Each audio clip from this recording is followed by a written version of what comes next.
Hi beauties, welcome to my channel HI Beauty by Julia.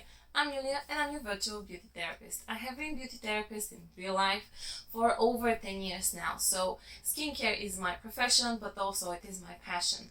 This video is dedicated to help you stay healthy and informed about beauty, and this is the whole purpose of it. If you like it, please consider subscribing to the channel, give my videos thumbs up, comment below. You can also find me in social media where I publish a lot of different content. I have Instagram and I also have a TikTok.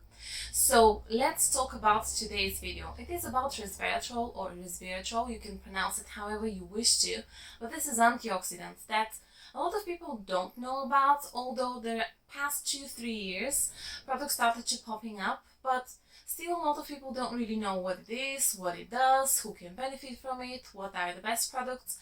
So if you're one of those people, I hope you enjoyed this video. Your resveratrol comes from a lot of different sources. It can be from grapes, it can be from red wine, it can be from dark chocolate, it can be from Japanese knotweed, and actually quite a few berries like blueberries and cranberries are containing this type of compound. So you will find it with different type of sourcing. The thing is that with the Japanese knotweed, it's quite easily available and it is cheaper than the red wine. It is also super potent resveratrol. When we talk about grape, usually I do have to break it to you that your glass of red wine contains much less resveratrol than the fresh fruits. This compound is also determined as phytoalexin, and this is antimicrobial compound that a lot of plants are producing in order to protect themselves from the UV, from any infection, and also from anything in the environment that is going to hurt them. If you check out the European Commission database, you will see quite a few different variations of resveratrol because it can be mixed with other chemicals. Now, pure resveratrol is considered for skin protecting ingredients and for antioxidant. If it is mixed with other compounds, then it can become also skin conditioning and it can become humectant as well.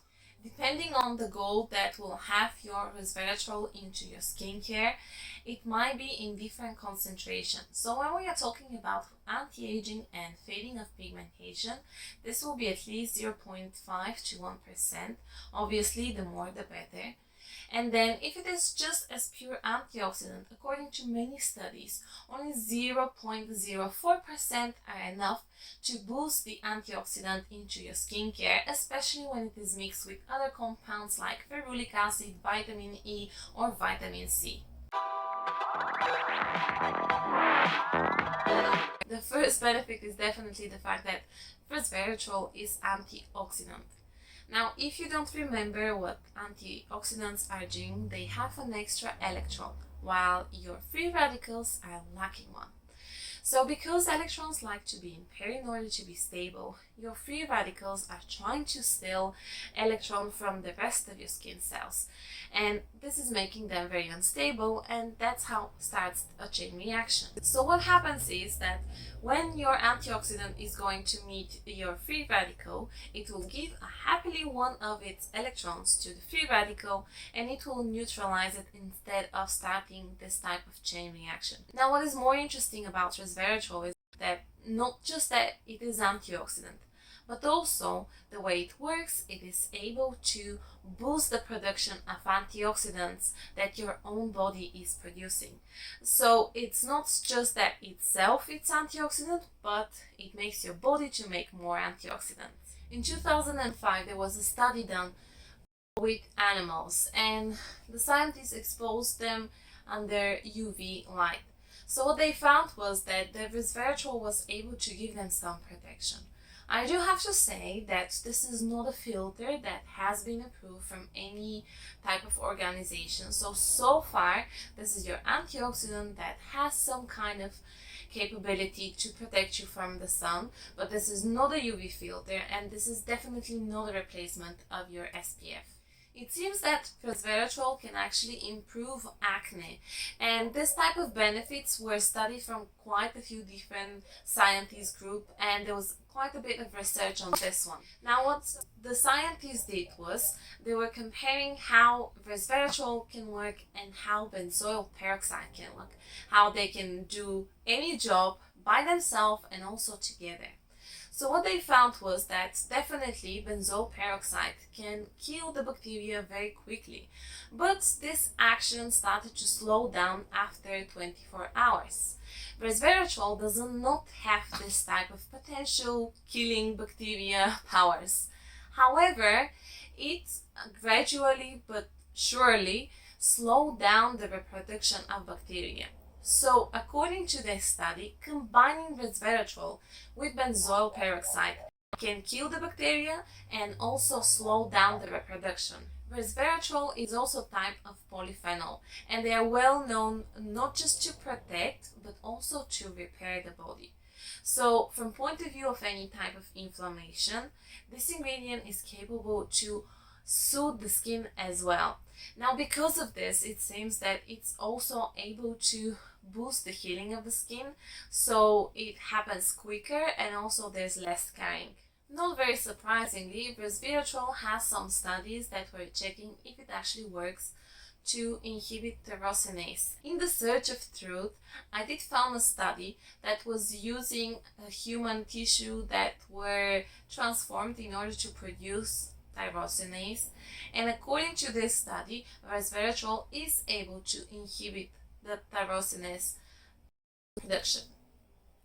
However, what was more surprising for me was the fact that it seems, at least for this study, that it was working even better than arbutin, but surprisingly, because they were testing it on mushroom tyrosinase, it was working less. So very often we are considering animals and plants-based type of studies for not concluding, because we consider that if they work for plants, they might not work for human. But according to this study, actually, resveratrol worked much better on human tissue than it worked on the mushroom one. In 2013, the Harvard Medical School concluded that resveratrol is actually also anti-aging ingredient.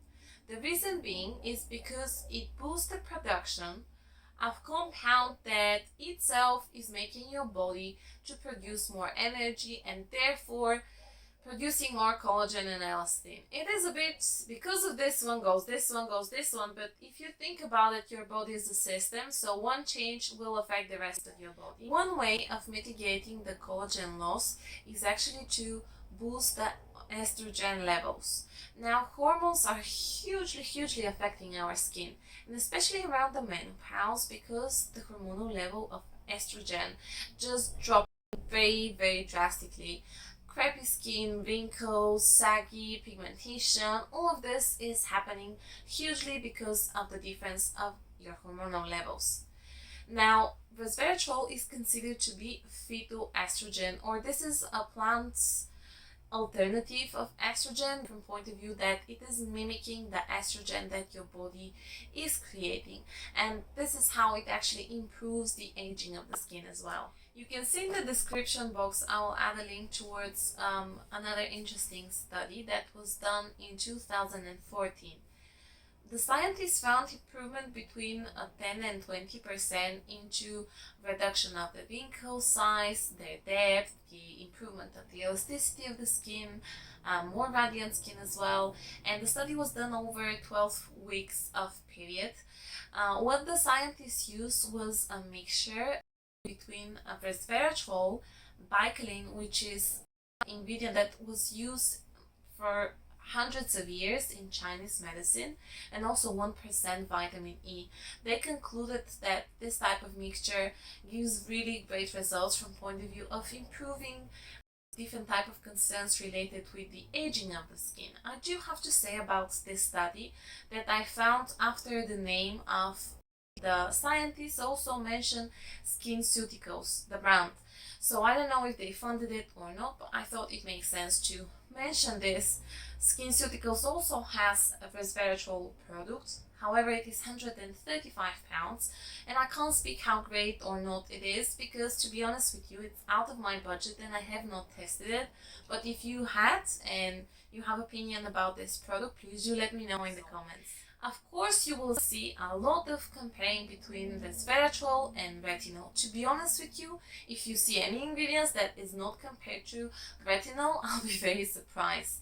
Yes, they're working, they might be anti-aging both, they might be both working for acne and from a point of view of evening the skin, so pigmentation, but there is nothing that works as great as vitamin A. We have much more studies about vitamin A, so you can't really compare them from point of view of what we know about the ingredients and from point of view of their efficacy. So let's talk about products. I do have to say that antioxidants in general could be found in skincare in groups very often. The reason being is because they replace, support each other, so they make the whole compound and themselves much more stable. But when we talk about resveratrol and especially ferulic acid, you might see some kind of irritation. And if you're new to resveratrol, you might consider that it is because this ingredient. I do have to highlight that ferulic acid might be a bit tricky, and in some people it might be a bit irritating. To be honest with you, resveratrol is known to be working very well with other ingredients, and I don't know about any side effects, anyone having bad reaction towards it, or not be able to combine resveratrol with something else, actives, retinol, vitamin C. So it's very unlikely to cause irritation to your skin. Now, with that being said, the first product that I wanted to mention is of course The Ordinary. They have 3% resveratrol and 3% ferulic acid. So because of the strength of this type of compounds, the brand does say that especially initially it might be a good idea to dilute your product. So you just add a few drops into the rest of your skincare, say in your serum, in your moisturizer, wherever you want to add it on. And that way your body can adjust to it in order to reduce any risk of irritation. The Ordinary contains literally 3 ingredients. It's the ferulic acid, resveratrol, and propanediol.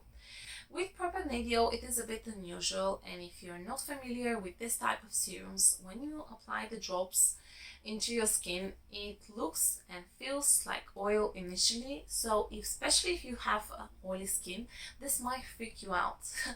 But this is not really oil, and once when you apply it on the skin, you will see that it absorbs greatly. It's not sticky, it's not shiny, it's just different type of compounds that is a bit like oil look-alike, but without the negatives from it. If you're popping to Superdrug, you can actually look around and see they have a Me Plus range which contains resveratrol.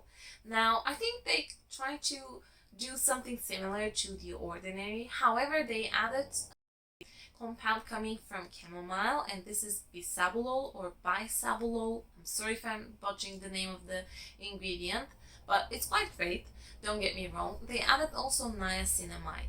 However, the resveratrol into this product is around and under the 1%, so it's less. And also they added alcohol denat in order to mix, I suppose, and lighten the texture of this serum. I have tested it myself. It's once again with the dropper and in a glass. This is how it looks like. This is how it spreads out.